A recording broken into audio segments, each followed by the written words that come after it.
Hi, hello, and welcome back to another episode of Unterbesetzt. Hi, I'm Toni, and today we have a very special guest joining us from Stokke. As many of you know, Stokke has been our partner and the brand that's been really close to my heart throughout my motherhood journey, and it's been supporting us with our podcast.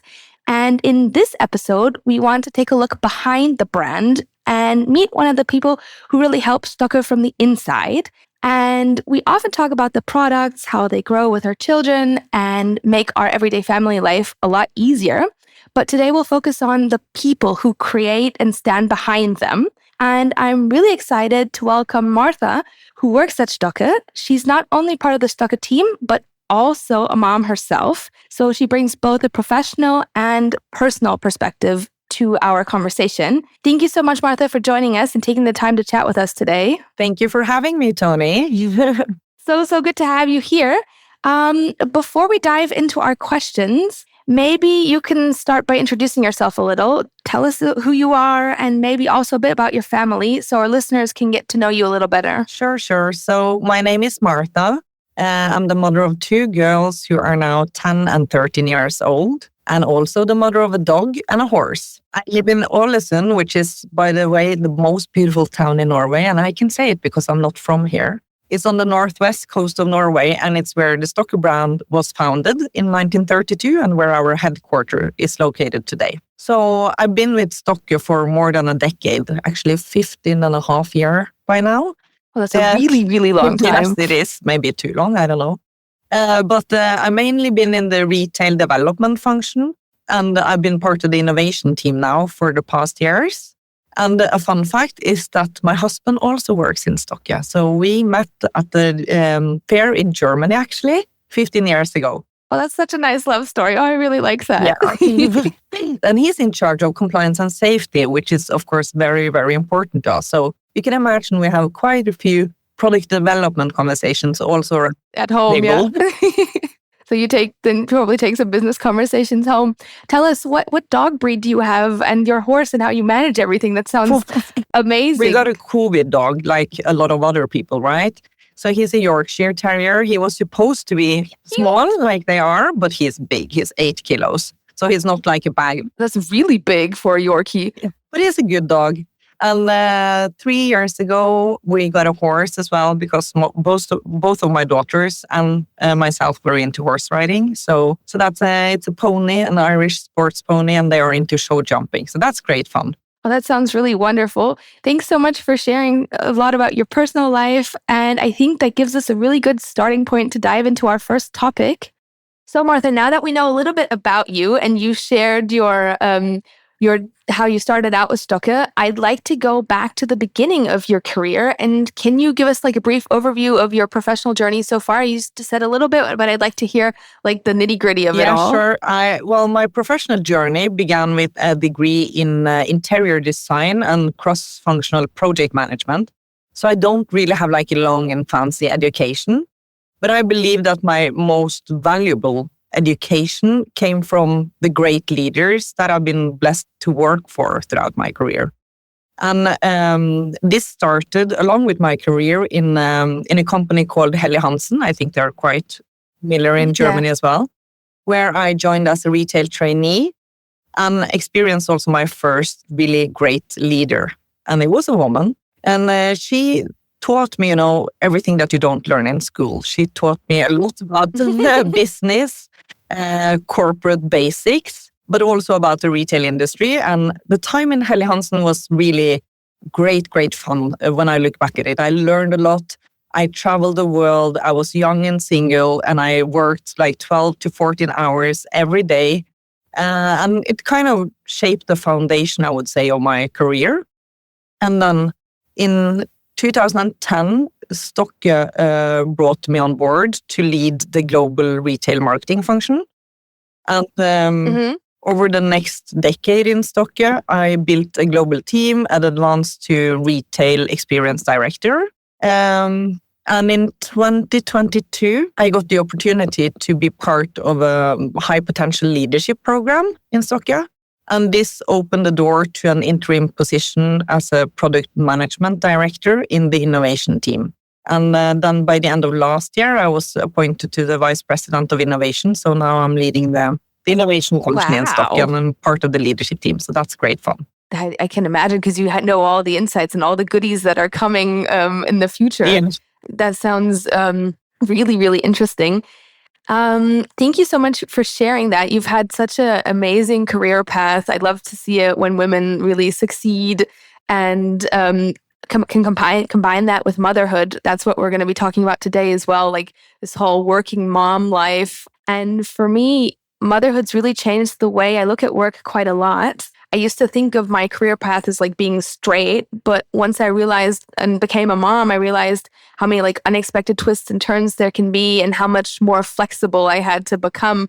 I mean, I think if you compare your working at Helly Hansen, which you said at the beginning, single and ready to work 14 hours a day, to how it is now, and how different it is. And in our episodes, I often like to include statistics about like societal and structural differences of motherhood and fatherhood, and how patriarchy is still so ingrained into our society, and what it actually means to be a mom and a working woman nowadays. And we've talked a lot about in our podcast about gender pay gap, the effect that motherhood has on career prospects, leadership development. I mean, you've taken a really cool career in growing in your leadership positions. And have you noticed differences in how women, especially mothers, approach leadership also in comparison to men? I mean, now you've made like stellar development in leadership positions. Yeah, well, if we should generalize, I think that women are maybe better at multitasking and perhaps more structured, while most men are really good on keeping focus. So I guess that's kind of a pro and a con on both sides. Women may also be a bit more empathetic. Another difference that I've seen many times is related to confidence. So women, they have a tendency to kind of we question ourselves, right? And our abilities, and if we are good enough, and if we are really qualified to do this or that. While men maybe sometimes overrate their own abilities and are great at like telling themselves. But again, this is like generalizing, and I've also seen the opposite of all of this. So fair enough. But I mean, we're both raising girls, and I think instilling confidence in our girls is something that I personally really focus on. And it's a big task in raising girls with a healthy self-esteem, and making sure that the self-esteem that I've fostered and cultivated, and I also very much focus on, if I'm like cultivating their self-esteem, not to focus on only their looks, but also to focus on, you're so clever, what you really bring to the table aside from how you look on the outside, because that's really so irrelevant. Yeah. And then to make sure that our society doesn't tear that all back down, what you've been fostering. How do you feel like that as a mother? Do you, with older girls, do you feel like you've been able to keep that going? Yeah, well, I would say I've never felt that being a woman has been a drawback in any way. And for a period, I was actually part of the commercial leadership team in Stokke, and it was 9 men and me. And I never felt 9 men and you. I didn't feel like different, or I was never treated differently. But of course, sometimes they wanted to go to bars to watch football games when we were traveling together, which was kind of less exciting. But you know, on the leadership opportunities and men and women, I have to say that I'm really blessed to live in Norway, because gender equality is hardly even a subject anymore. And in fact, men are actually entitled to longer paternity leave than women are to maternity leave. And I know it sounds a bit crazy, and I will explain more in detail, but the parental leave structure is designed to ensure that both men and women are treated equally. So you have it's 1 year in average, where you have full pay or 80% pay. It depends on the number of weeks. But the father has mandatory 15 weeks, and the mother has mandatory 9 weeks. And the rest can be shared. That's amazing. But the father can't transfer those 15 weeks to the mother. He can't. Oh, that's so good, though, because then he has to take it. And this has really forced fathers to take paternity leave, and also open that door for employers. Like, they have to accept that dads are going away for 3 months to spend time with their little ones, right? And it's such an important time in the child's life as well, because that first year, they just develop almost like minute by minute, right? They develop so much. Yeah. So this has really erased, I think, a lot of the old thinking around women. Okay, in their 30s, if we hire them, they may be pregnant and be gone for a year. Like that doesn't exist in Norway anymore. That's so good. Yeah, I think that it's with the paternity leave. Exactly. And then I would say as a working mom as well, I try to kind of teach my girls that if you work hard, you can achieve anything, or more or less anything at least. But you really need to put in the effort. That's kind of what they need to learn, that you need to work to obtain things in life, right? And I think that, or I like to think at least, that I'm being a good role model by doing something that I really love, because I love my job. And they never hear me complain or talking negatively about working in general. And they do see that I work hard and work a lot. So yeah, I hope that is like role modeling and helping them to shape that. Definitely. I think when you love your job and you're doing something with passion, it makes such a difference in the way you feel like when you're doing your job. I mean, of course, there are, in any job, I love my job as well. I absolutely love doing social media and being self-employed. But of course, there are tasks that aren't my favorite to do. But if you have an overall passion in what you're doing, then even these tasks don't feel like a big burden, because it's just part of the day to day.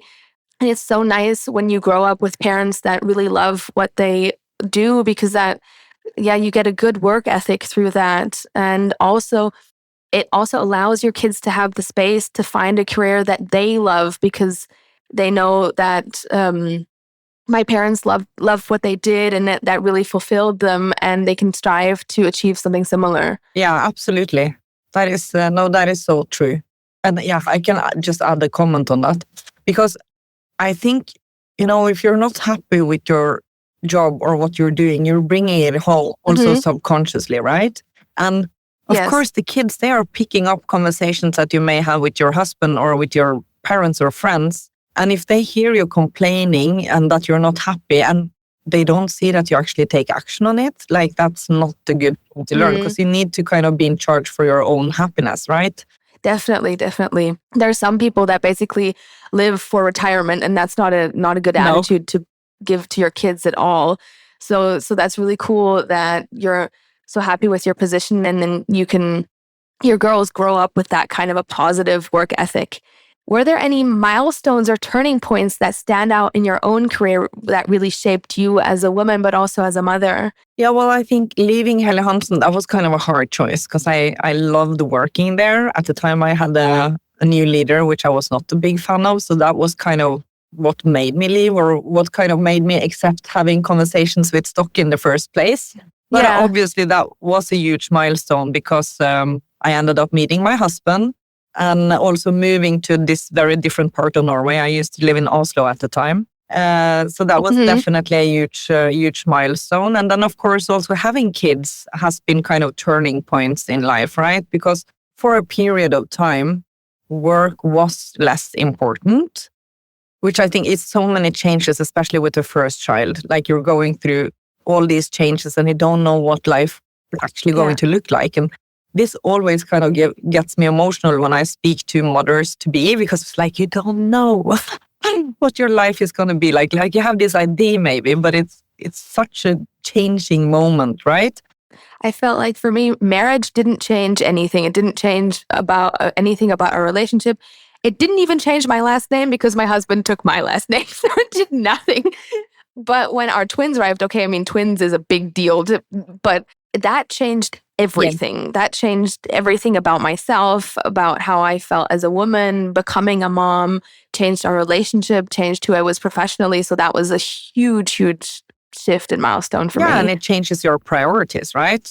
All of a sudden, like, the kids are the most important thing in the world. Then work does come secondly. That's just our third for the whatever priorities you have. But kids comes first, and that's just how it needs to be. And of course, it also changed the way I was working, because all of a sudden I had to leave work and get home to pick them up from the nursery, etc. And there is this saying that if you want to get something done, hire a mother of a small child. Because you get so focused the hours that you're actually spending in the office, you know that you need to do what you have to complete that day. Otherwise, you need to bring it home. Yeah, definitely. If I just look at my morning today, I mean, we're recording at 10:30 a.m. This morning. For me to be there on time to do our talk now, I got up at 5:20 and it was like, go, go, go. All these tasks behind each other to make sure the twins were at nursery, their backpacks were packed, the dog was walked, the house was kind of put together, the dishwasher unloaded, everything ready to go, podcast equipment set up. It was like all planned in 5-minute increments. Exactly. So exactly. definitely your comment made me laugh. You need to kind of be that structured and organized to get the life going around. But sometimes I also feel like when then you arrive in the office at the morning, you've already had half a life before the day has started because you got up so early and there were so many things to do. Absolutely, absolutely. But I don't think that I could have had the role, or probably I wouldn't want to have the role that I'm having now when my kids were like 1, 2, 3 years old. Because now it would have been more challenging to be with them if they are sick or if they need me, like during work hours, so to say. And of course, I had more flexibility when I had a different role. And as a woman, you can do absolutely everything, right? But it is a bit challenging to do everything at the same time if you want to like elevate or kind of really focus on your career and at the same time be like a fully dedicated mother.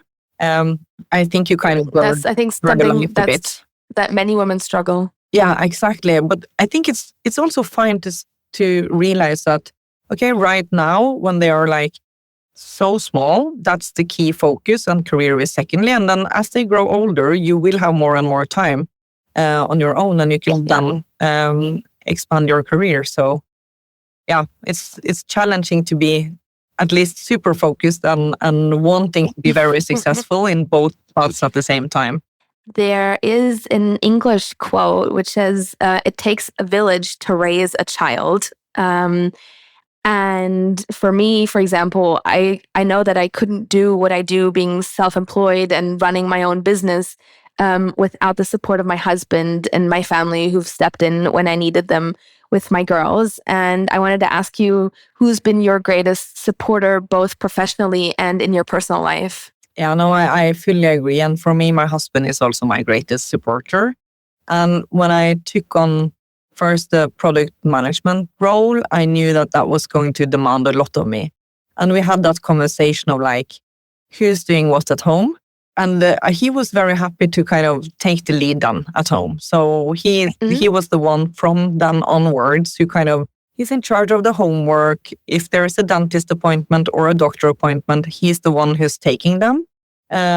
So yeah, he's truly a great supporter and was totally fine to take that role at home. And were you able, we speak about mental load a lot, were you able to actually like transfer that mental load onto him? Because we did that as well in our relationship, where now as my business is growing and developing, I needed to offload a lot of the mental load onto him. And that took a while until our relationship changed in a way where I said, okay, this goes home with you. This is your mental load package now. And if you forget the dentist appointment, I'm not responsible for that. That was on your plate. Yeah, well, yeah, I think that's kind of a transition still ongoing. He's very organized as well, thank God. So I don't need to micromanage too much. But yeah. I think I still feel like I'm the master organizer of things. But it's just because, the way that the brain works. I like to plan ahead. I have a list of everything that needs to be done, whatever. So yeah, he has taken definitely a huge portion of the mental load. And then I would say in terms of other supporters, unfortunately, my parents, they don't live here. They live south of Oslo, my hometown. So they were quite far away, but I speak with them every day. And even though they don't fully understand what I'm doing for a living, they were teachers, so not corporate roles at all. They are super supportive and really cheering on me from the sideline. And I think that also means a lot, because you kind of never grow out of this wish of making your parents proud of you. No. That's just how it is. And in general, I'm quite lucky because I have a wide network, both of friends and family members who also holds C-level positions. So I always have sparring partners that I can call for personal and professional advice when it's needed. For emotional support, yeah. Exactly. I feel that that's also the reason why we did the podcast. Just I was always sending Aliza text messages and voice memos telling her about how I felt raising multiples, but also being a mom and working. And it's so important to have somebody where you can like air your thoughts and vent and share how you're doing and feeling. For us, we moved this year. We moved to a different city, and that's definitely been a transition where we had previously been living in our hometown and my parents were very close. We'd lived in the same house together. And of course, the degree of support there was much different in regards to actual physical hours being put in than it is now, because now we're 200 kilometers apart. Oh, yeah. And we basically now have to create a new support network. And that's definitely been a journey in developing that and building that and creating our little village around us as well now. And now this time we've been more focusing on getting a good bunch of friends together, a good friend group or network together so we can help each other out. And thank God there were more parents at our kindergarten that had just moved and were looking for connection and a friend network, because it was really scary being somewhere new, and my husband is like away on business right now. And if I have an emergency, Exactly. The thought of I don't have anybody to call, like then I would need to take both kids to the emergency room or something. That's a scary thought. It is. And now I've like fostered a little bit of a network where I know, okay, if one of my twins get hurt, then I can call somebody and they can take the other one at least. Yeah. With twins, there's always like the double dynamic. Exactly. So support network is like a huge topic where I think a lot of people also fall short, where they would wish that there was much more support network there. But also we've become societally wise also pretty individualistic. So to have a village also comes with giving own inconvenience, where for you to be able to receive help, you also need to provide Exactly. for others. It's a give and take. But if that works out, then I think it's really beautiful and it can really help with raising kids and making sure you manage everything. Yeah. No, but it's so true, right? And we are also blessed to have like really great neighbors where, you know, the kids want to that's so good. together, and we can always rely on one of them. If one of us are traveling or if something happens, it's so important to have that local team around you as well. Definitely. Thanks so much for sharing that. It's always so inspiring, not only to hear about like big career moments, like when you got a new position, but also about the people who stand with us and make all of that possible. I mean, without your husband, that wouldn't have been possible. And speaking of new journeys, you've recently started your new role at Stokke, and also while being a mom. And that brings us to our next topic, which is like work-life balance and the compatibility of career and family. I'd love to now talk a little bit about like the here and now as you've recently taken on your new role. How are you currently balancing all of that? Of course, that I think is a challenge that a lot of people relates to, right?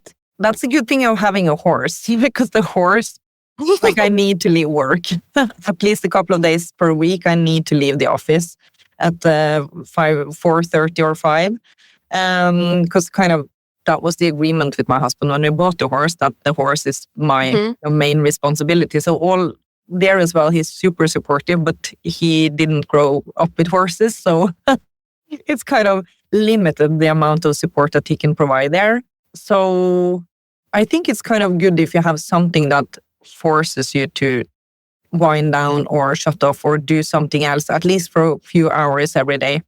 And although my kids are teenagers now, or the youngest one is soon to be a teenager, they really manage themselves, but I still need to be there. And they are not, of course, super happy when I'm traveling, for example. They like to have mom at home. So that's always yeah.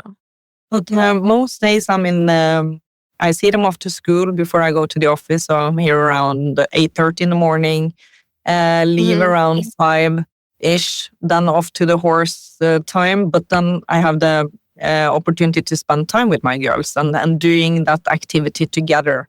So that's really great.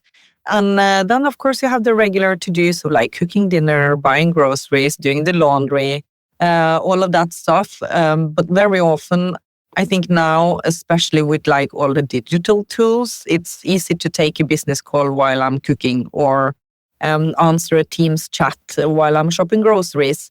I try to avoid it when I'm with the girls because I really want to. That time is so limited every day, so I want to really be present. And then at night when they are off to bed or off to their rooms and do their own stuff, then I can log on again and catch up on mails and prepare for the following day. But I could have been better on exercising and reading books. And that's something that I currently, let's say, don't prioritize time for. New Year's resolution. 100%. I think like that's been my New Year's resolution for the last 5 years is to do more yoga, read more. But to wind down and let my brain just disconnect, I watch crappy TV instead, like Real Housewives or something like totally. Don't we all? I think many of us have that as a guilty pleasure. But I totally agree with having like a horse or responsibility. We have a dog as well. And having something that forces you to get outside, to move, to disconnect is so important. I always tell my husband, if we didn't have the dog, then I wouldn't go outside. I mean, it's December now. It rained this morning. Of course, I didn't want to walk the dog in the half dark and wet. The dog didn't even want to go. But it's good for my health to get some steps in, to make sure that I've like breathed some fresh air, got my body moving. I think that's really important.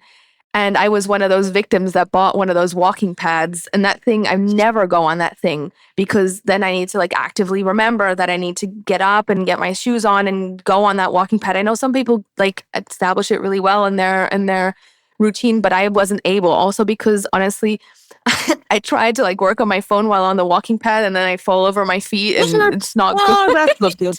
Don't have the coordination. And so I totally understand that that's like something really valuable in your life that you make time for, and that's good for you health-wise, but also spiritually.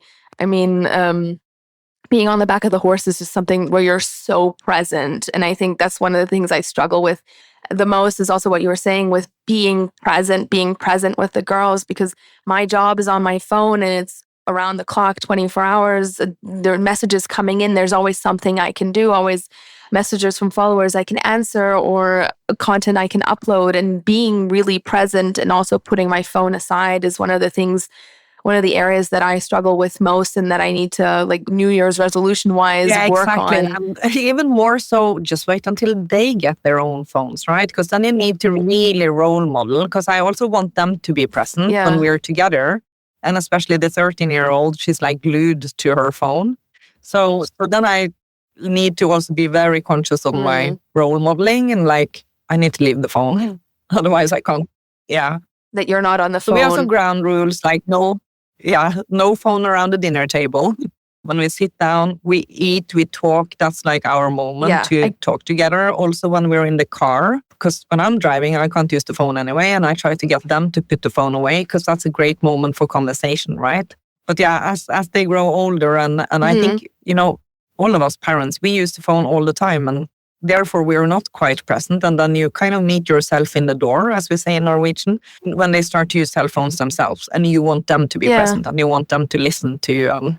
No, that's definitely a thing where you need to role model that. And I think it's totally interesting. I had never thought of the car being a really good place to connect, but of course it is with preteens. They have nowhere to go. It's also a very non-confrontational space, right? Because you're not like sitting in front of each other. So I've experienced that that's kind of when they open up and tell me stuff that is going on at school and things like that. Because it's a great tip for conversations with teenagers.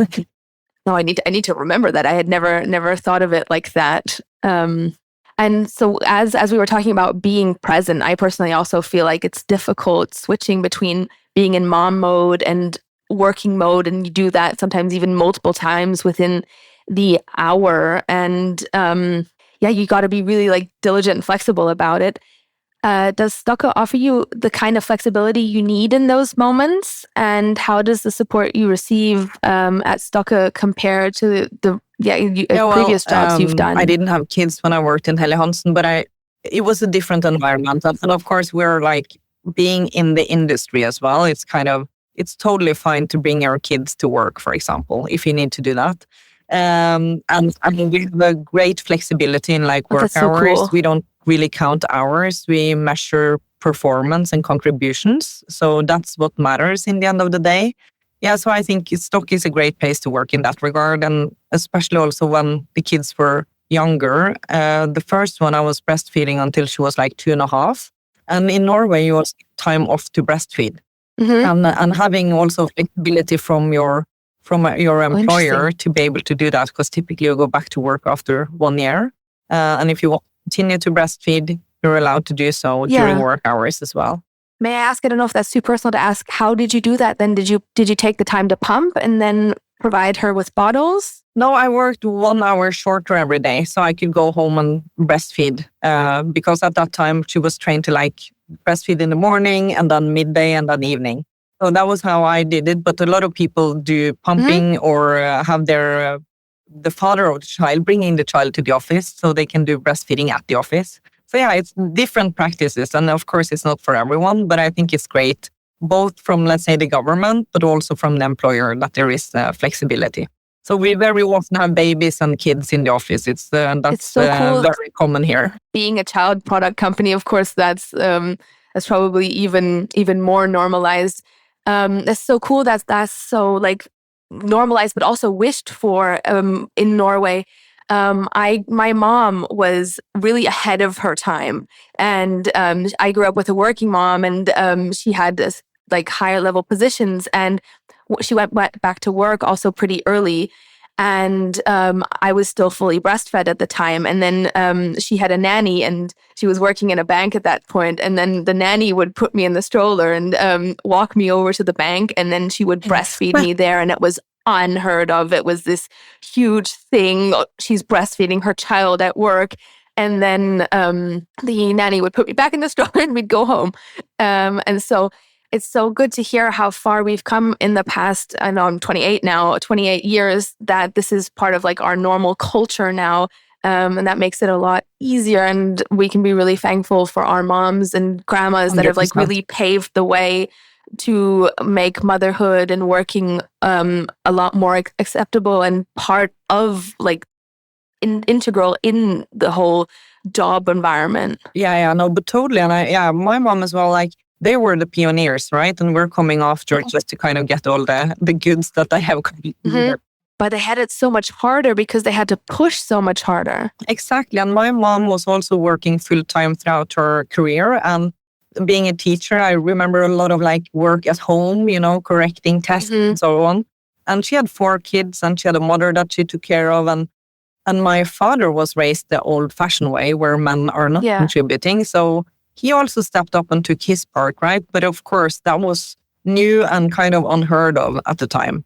So yeah, we're grateful to have mothers and women who've lived in generations before us to pave the way.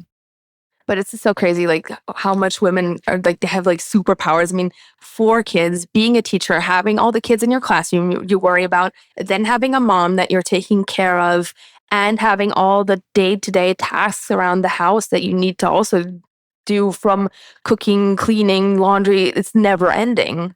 Exactly. And at that time, it was also expected that mothers should knit and sew. And oh God, thank God we don't have that anymore. But yeah, no, we've come a long way for sure. But I think, probably like having also mothers like that, you can see your mother has shaped you, my mother has shaped me. I think it's that's also, let's say, a reminder of like, you need to be that role model, especially raising up girls, right? Yes, definitely. It's so valuable to hear your side of that. And from my own known experience, when a company really supports you, parents, or you as a mom, it doesn't only make life easier and more possible, but it also makes you feel more motivated and loyal in return. Because 100%. If you have an employer that supports you wholly, then like in you being corporate, but also in your motherhood journey, that just increases loyalty so much. And as we said, sometimes I notice how being a working mom also benefits me in a sense that I'm building something for myself and something for our family, and that feels really meaningful. And this whole version of being a role model, Do you feel that being a working mom benefits you and your family and even Stokke as a company? Oh yeah, 100%. Because of course, I'm super happy, number one. Yeah. I was really unhappy when I took the year off. So I took 1 year off. And I know for a lot of women, they really enjoy that time. But I personally, of course it was twins, but it was so demanding physically, like having these kids. I did so many bottles. At one point I was doing 16 bottles a day. Oh, wow. And then they were taking 4 naps. So it was 8 times that I was putting the kids asleep. I was holding them and shushing them and carrying them around. So it was so demanding, but also it was so menial. So it was like brain-wise, I was so drained because it was only like me pouring like this whole care work, but it was not me using my brain. So I was really unhappy in the phase, and I was a much more balanced mother when I could go back to work, then I started building up my business. That was my story. But I was so much more balanced when I also had this professional role back again as well. Yeah, no, but I fully agree. And with child number 1, I didn't enjoy being off that much because, I just had 1, but it was still a lot of work. Yeah. And it was different type of work. And I missed like the social network or meeting a lot of people and using my brain every day. And I remember I was like looking outside the window, waiting for my husband to come home and kind of, here, take the child. Now I need to like take 5 minutes for myself. But then with the second child, it was different. And I think then you have the confidence and you have a totally, like you sort of enjoy it more in a sense that you kind of... you know how quickly it passes the second time around. Exactly. And the first time I was going to a cafe with a child on my own, that was a scary moment. The first time you drive the car with your child on your own, that was a scary... Yeah. We're going through all of these first times of things you've never done before. And then with the second or third or fourth child, I can imagine it just gets easier and easier. And you have a different level of confidence and can enjoy it a bit more. But no, I totally missed like having adult conversations and having time for myself and just like dressing up in nice clothes. Those small things that may sound stupid, but it was part of me disappeared a bit for a while there. Mm-hmm. So I think it's healthy in that regard. That of course it would benefit my family if I'm happy, and I think it's also good for the kids to see that I'm happy. And I think it also benefits, like, again, being in Stokke is kind of natural that we talk a lot about kids and how it is to bring up children. And we also, in product development, it's very beneficial to have parents, but it's also beneficial to have non-parents because you get bias from how you have used the product yourself. That may not be the way that others are using it or would want to use it, right? So it's pros and cons with both. But I think it really, like when you're in product development and you're a parent, that really puts the product to the test because now you can like really see what's missing in your day-to-day life and what works really well and where are areas where you feel like, okay, we can make improvements. Yeah, exactly. And a lot of, or all projects we're doing, it's starting with a need, right? Or we're trying to solve a problem that consumers don't really know that they have, or a need to improve an experience or a moment between parent and child. So we focus a lot of those moments and really try to facilitate those magical moments that you have with your little ones in their everyday life. And especially the Stokke moments around eating, sleeping, and also exploring. So it's really like drilling in on those moments and imagining what type of challenges or needs could be present in those moments where we can fill a gap. I think magic moments is really the right thing because Stokke really provides products in moments of connection.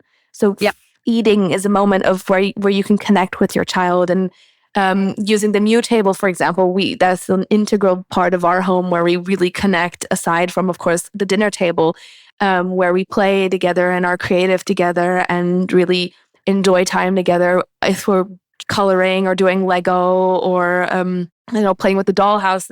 And this is my favorite Stokke product is the Mew table because it's really provided so many moments of connection. Yeah, exactly. And especially at the age that they are in now, right? So, Yeah. no, but that is so true.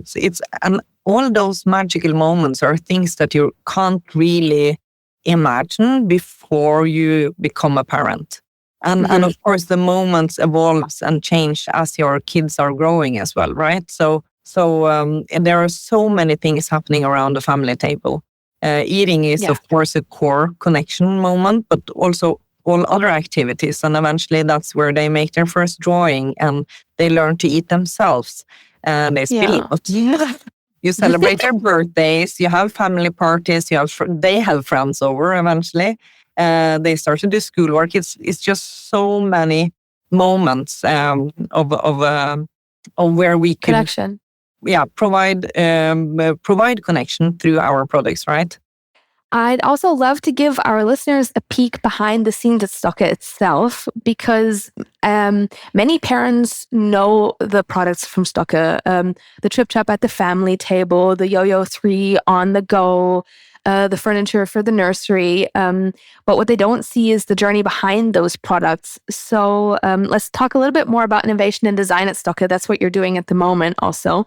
Martha, could you walk us through what the journey actually looks like, from like the very first idea to the final product that lands in families' homes? How many stages and teams are typically involved, and how much time does this really take from like the first idea to the finalized product? Yeah, sure. Well, the journey can be long. It can be up to 3 to 4 Can imagine. years. Or yeah, exactly. Or very short. It depends on kind of what type of problem we're solving. But if we're just launching a new color for Tripp Trapp, which is one of the least complex projects we're to solve, it even that involves research, development, and almost all departments internally in Stokke. But of course, it starts with like collecting insights in future trends, and then we analyze how that can fit into the collection. We talk to the markets to ensure that the trend is globally relevant as well. And then we go into sample development, often in several rounds, and then we start to plan the production. But that's kind of a easy and straightforward project.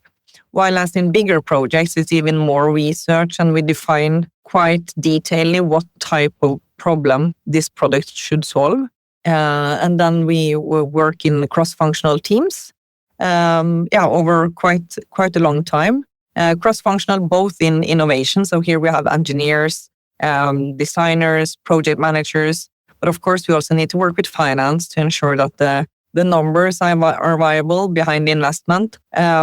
Compliance and safety, super important in our industry. That very often puts kind of the framework around the development, because it's a heavily regulated industry, which is very, very good.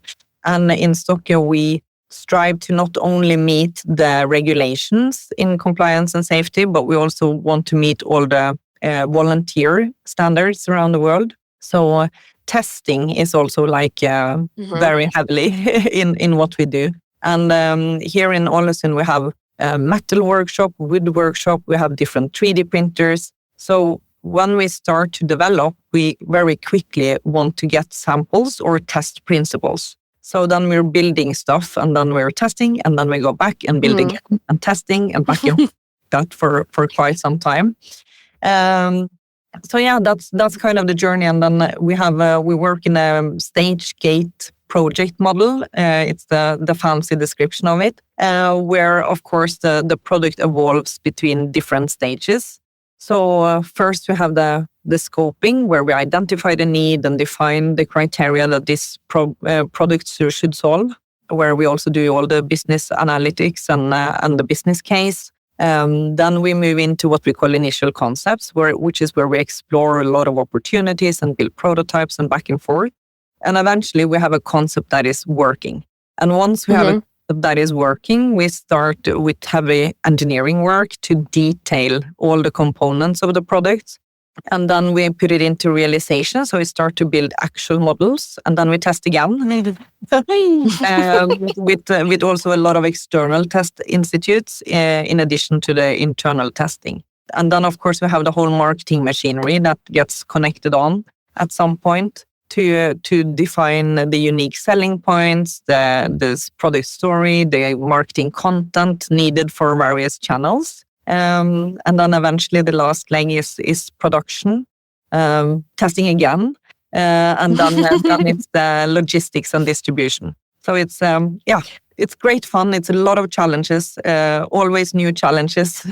But it must feel so good when you've been working on something so intensely for such a long period of time, and then when it like actually launches and it's on the market and you can see it like at a shop, that must feel like such an achievement. Yeah, it's really great fun. And when we were developing what is now the Stokke yoga, that's a very kind of good example of trying to solve a problem that consumers didn't kind of know that they had, which wasn't addressed by any competitors, because we did a lot of research in the field of bouncers, and we realized that a lot of parents ends up buying a bouncer and a swing because they don't know if the child prefers we also had both. Yeah, exactly. Or that movement. And of course, in that segment, it's a lot of options with the electronics as well that pacifies kind of the child, which is not kind of what we believe in. Like, we wanted for the child to be stimulated and for this to help to develop the motoric skills and the brain of the child. So the movement should be initiated by their body. But anyway, I felt like I followed that, at least the last part of that development, really minute by minute, because every morning I came into the office, there was one engineer who worked on the mechanical solution inside. And this is like very technical and detailed. But of course, to have that movement, and actually from the child is newborn up to 9 kilos, it's tripling the force. Yeah. And That's true. Yeah, then we needed to keep the right angle and also to have the flawless side movement. And that was a huge, let's say, engineer task to solve. So every morning I came into the office, he pulled me over and he was like, look, now I've tweaked this and I tweaked that and now it's working like this. And so it's really about testing and trying and understanding what consumers actually need and want. So yeah, it was a big moment when that was launched and rolled out globally, and even more so to see how happy consumers actually are about the product. Yeah, it must feel so good then to like read the messages and get the good feedback. Yeah. We were talking about like the need, and where do you and your team actually like draw the inspiration for developing new products? Well, it's from consumers, I would say, but the idea can come from anywhere. It could be from the engineer, it could be from a market, someone internally, or just experiencing like real consumer problems. So I think it's about staying curious, and of course having these three very defined moments as well helps us to focus in on sleeping. Like, what are the needs of sleeping? Of course, it needs to be safe. You need to provide quality furniture. And then, of course, you can expand that moment and think about like the whole nursery. What are the needs of the whole nursery? And also, what are the market opportunities here, right? So where could Stokke play a meaningful role that nobody else is playing today? And the same with eating. Of course, with eating, we have Tripp Trapp, but we also have 3 other really great high chairs, and launching also more accessories for that eating moment and expanding our portfolio in that segment. And the same for exploring. So we have Yo-Yo, which really enables you to explore the world with your child. It's so easy to fold and unfold and bring with you. And all the unique accessories really gives you the opportunity to use Yo-Yo regardless of the environment or setting that you're in. I think there's also a ski add-on. That's the most cool one, I think. Exactly. We have skis and we have gloves. And so it's really this unique ecosystem of accessories that kind of puts you up for success no matter the conditions that you're in or the environment that you're in. And of course, we have the Jet Kids, which is a great travel product. Like, I could never travel without Jet Kids when the kids are like 1.5 to 2 years old and up to 7, 8 years old. And then Limas, which again, it's another exploring moment, taking your child, carrying it with you. It's such a unique experience as well, and could be a great variation to just bring a stroller outside. So yeah, it's really about focusing in on those moments and analyzing what do consumers need in that moment, and are there gaps that competitors are not providing today that we could fill. I really notice as a mom, the products I use the most and that are most meaningful for my life are the ones that really seamlessly integrate into my everyday life, my routine, and my needs. So, and many of those products are Stokke products and have been that's good to hear. for a long time. With the Tripp Trapp, that really stays with you for such a long time. So yeah, how do you balance that like product-focused design with use case-oriented thinking? I think that use case-oriented thinking is definitely that is good design. Like you need to put user and user experience first in everything that you do. And I think Tripp Trapp is a great example of that. Any good design comes from like a real user insight and use case. Yeah. And of course we follow the Scandinavian design principles, which like really less is more, and trying to keep that simplicity in the usage of materials, no additional decor elements, easy to industrialize. It should be, available for a lot of people in a lot of countries and different settings in life. So yeah. Mm-hmm. So good. If we're talking about the Tripp Trapp and it being so iconic, I mean, it's been around for over 50 years. And yet it feels still so modern and so relevant, and it integrates so seamlessly into also these modern homes. In your opinion, what makes the iconic design so timeless? I mean, it's a great and relevant product. They've added meaningful accessories over the years that have expanded the lifetime of the product, and especially launching the newborn set in 2010. That was a huge innovation at the time, but it's also realizing that how great it is to actually bring your newborn to the table. Although they can't eat at that moment, but they can still be part of the family. And it's not like they're laying down on the floor while the rest of the family is sitting around the table. So I think that adaptability of introducing relevant accessories, but the how the chair works itself, and the fact that it's also really, really good quality is kind of what's making it timeless. I definitely agree. And it's amazing to think that a product that was designed half a century ago is still so relevant and part of the family life all over the world. Yeah, that's truly great design, I would say. I think now we've basically reached almost the end of our episode. Martha, I want to thank you so much for taking the time to share both your personal and professional story with us today. I really loved hearing about your journey as a mom, but also about Stokke and the way it's approaches design and innovation. And I think for many of our listeners, it's inspiring to see the people behind or hear the people behind the brand and how much thought and care goes into creating products that so many families use and love every single day. Thank you. Well, it's been great to be here as well. So thank you all for listening and joining us in this episode today. If you'd like to see more about what we talked about today, head over to Stokke's Instagram account, which is Stokke Baby. They also have a very new German Instagram account where you'll find lots of inspiration around parenting and family life and the products that Stokke provides. And of course, don't forget to check out our own Instagram account at unterbesetzt.podcast, where we share about our crazy life as moms of multiples with 6 kids under the age of 4. And make sure to hit follow on your podcast app so you don't miss an episode. And if you enjoyed our conversation today, we'd love it if you could rate this episode and leave us a review. That really helps the podcast to be aired to more parents. And thanks again, Martha, for being here and chatting with me today. Thank you, Toni. Thank you so much. And with that, we'll wrap up today. Thanks so much, everyone, and take care.